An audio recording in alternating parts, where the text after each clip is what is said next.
I'm trying to figure out how to do the reading comp and the logical reasoning. And for some reason, every time I get the question wrong, it's either because I second guess myself or I say to myself, oh, I knew the answer, but for some reason, I don't know why I chose that answer. Is there a way to like get out of that rut?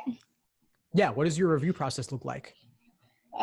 For me, it was most like reading through all the chapters, highlighting and trying to make like understanding notes to see what's like how I can do it, and then I just read their drills.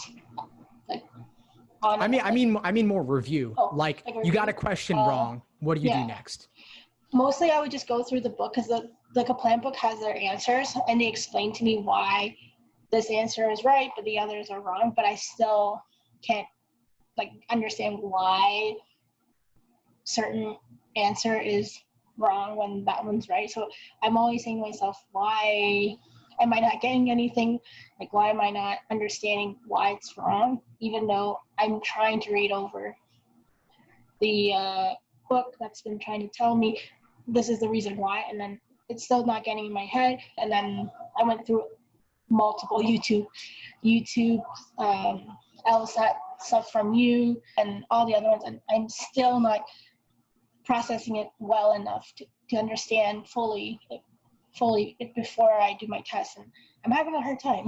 I hear you. All right, well, there's two things I'll say. One is that the Kaplan explanations are not very good. And it might not seem classy of me to say that. I'm not looking to criticize all competition, but Kaplan in particular, I'm willing to call out because they've gotten bad results for so many of my students for so long. The Kaplan explanations, they don't really draw distinctions between necessary assumption and sufficient assumption questions. I don't know why they haven't fixed that for my entire career. That's been an issue, and it's confusing for students. Some of the things in their explanations are just plain wrong. So I would put those aside.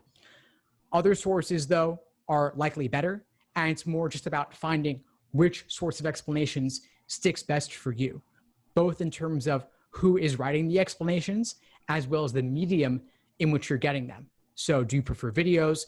Do you prefer written?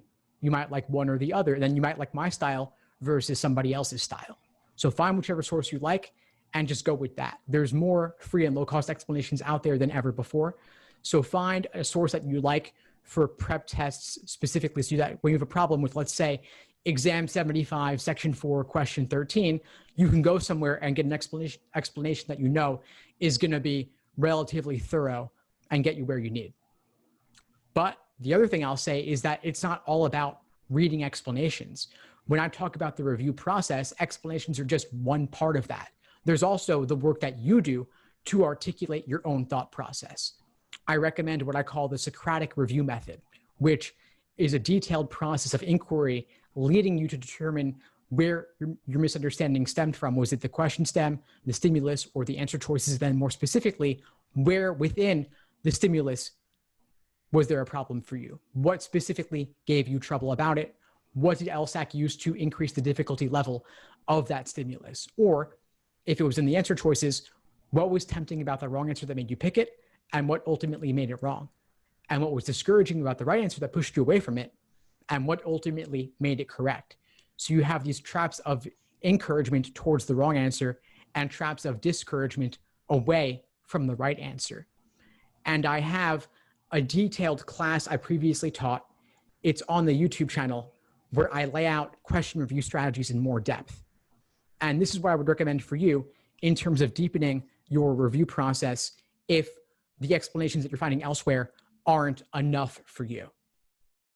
And this is really what I would recommend regardless, even before explanations, is to articulate it for yourself, either write it out or talk it out with a study buddy or a partner or a coach or a tutor.